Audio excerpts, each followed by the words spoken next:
to the Prime Minister who is addressing the media in Sweden. Your Excellency Ursula ji, दोनों देशों के delegates, media के साथियों, नमस्कार।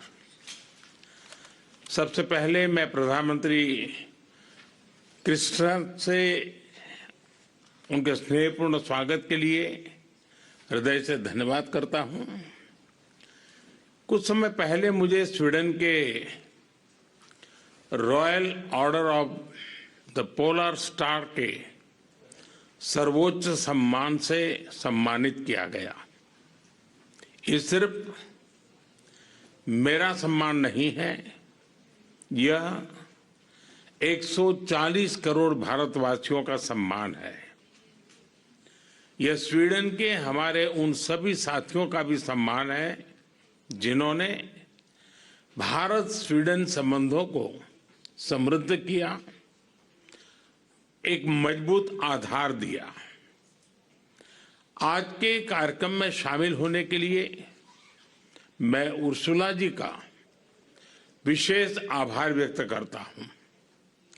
स्वीडन और यूरोप के इंडस्ट्रियल हार्टलैंड गोथनबर्ग में आना मेरी यात्रा को विशेष अर्थ देता है। फ्रेंड्स, भारत और स्वीडन के संबंध लोकतांत्रिक मूल्यों, रूल ऑफ लॉ और ह्यूमन सेंट्रिक डेवलपमेंट की मजबूत नींव पर आधारित है। हम दोनों इनोवेशन को विकास का माध्यम मानते हैं, सस्टेनेबिलिटी को अपनी जिम्मेदारी समझते हैं और डेमोक्रेसी को अपनी ताकत मानते हैं। आज की बैठक में हमने इन समानताओं के आधार पर आगे बढ़ने पर चर्चा की। हर क्षेत्र में हमारे बढ़ते सहयोग को देखते हुए हमने हमारे संबंधों को स्ट्रेटेजिक पार्टनरशिप के सूत्र में बांधने का निर्णय लिया।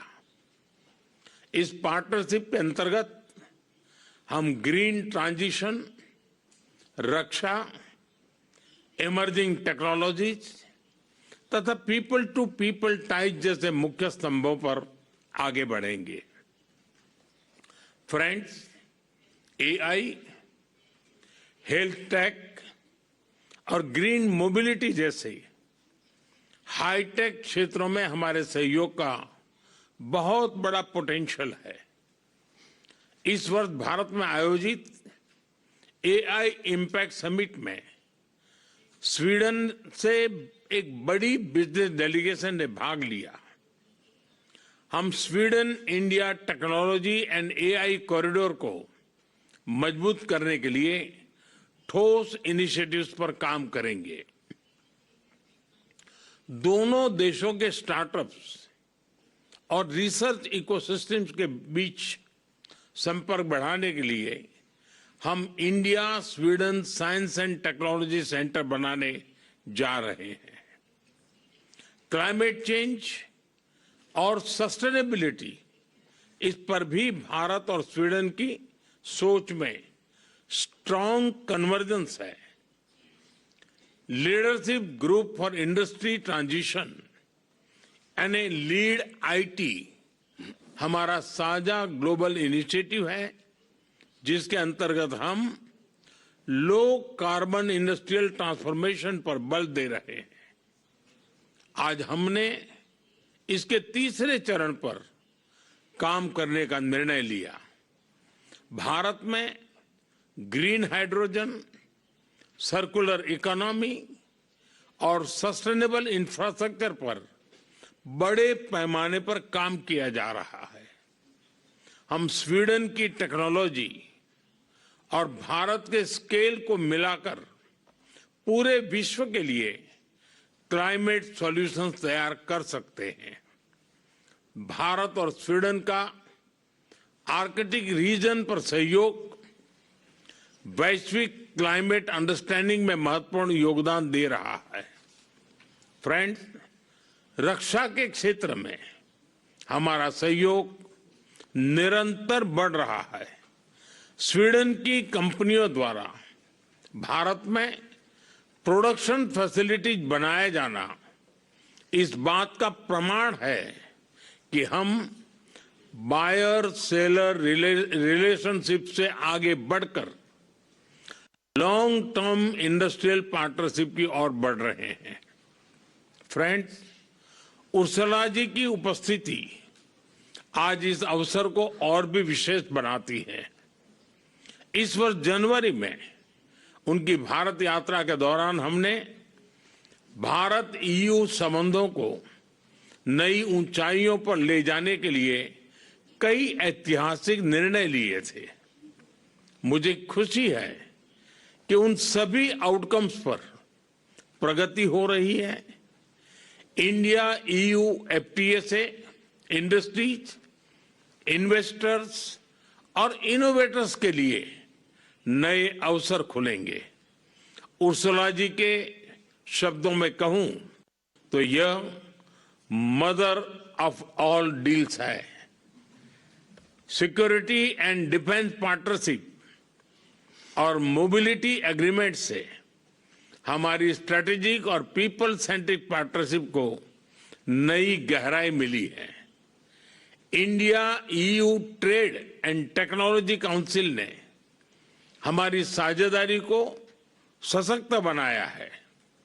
Digital technologies, clean energy, semiconductors, resilient supply chains और इनोवेशन में हम मिलकर काम कर रहे हैं। भारत और यूरोप के बीच पॉलिटिकल, इकोनॉमिक और स्ट्रेटेजिक कन्वर्जेंस पूरे विश्व में शांति और स्थिरता के लिए महत्वपूर्ण है। फ्रेंड्स, आज की तनावपूर्ण वैश्विक स्थिति में भारत और स्वीडन जैसी डेमोक्रेसीज के बीच करीबी सहयोग विशेष महत्व रखता है। विभिन्न तनावों और समस्याओं के समाधान के लिए भारत ने सदैव डायलॉग और डिप्लोमेसी पर बल दिया है। भारत और स्वीडन सहमत है कि आतंकवाद पूरी मानवता के लिए गंभीर चुनौती है। पिछले वर्ष पहलगाम में हुए आतंकी हमले के बाद हमें स्वीडन से मिले समर्थन के लिए मैं प्रधानमंत्री क्रिस्टरसन का आभार व्यक्त करता हूं। हम आतंकवाद और उसके समर्थकों के विरुद्ध लड़ाई जारी रखेंगे। एक्सेलेंसीज, आज की सार्थक चर्चा के लिए मैं एक बार फिर आपको धन्यवाद देता हूं।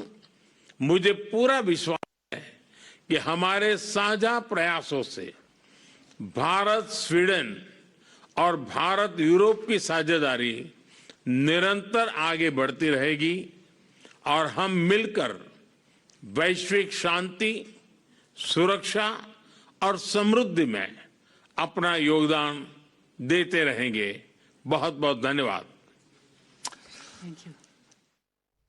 So that was the Prime Minister in the joint address along with the Swedish Prime Minister, where he made mentions of also the mother of all deals with the European Union and also the support that they have received, that India has received from Sweden during the Pahalgam attack as well, and also the subsequent follow-up. So that was a statement that had come in from the Prime Minister after his meeting, his delegation level talks with the Swedish Prime Minister. He also had a meeting with the top European CEOs. So multiple meetings were lined up for the Prime Minister there in Sweden. It's a short stay for the Prime Minister there in Sweden, but critical meetings held there, and he also thanked the Swedish leadership for the support that they've given during the time of Pahalgam, and also critical because India is also eyeing several investments from Sweden and Norway as part of these this visit that the Prime Minister is making. With that, viewers, we'll be slipping into a very short break at the moment, but more news and updates on the other side.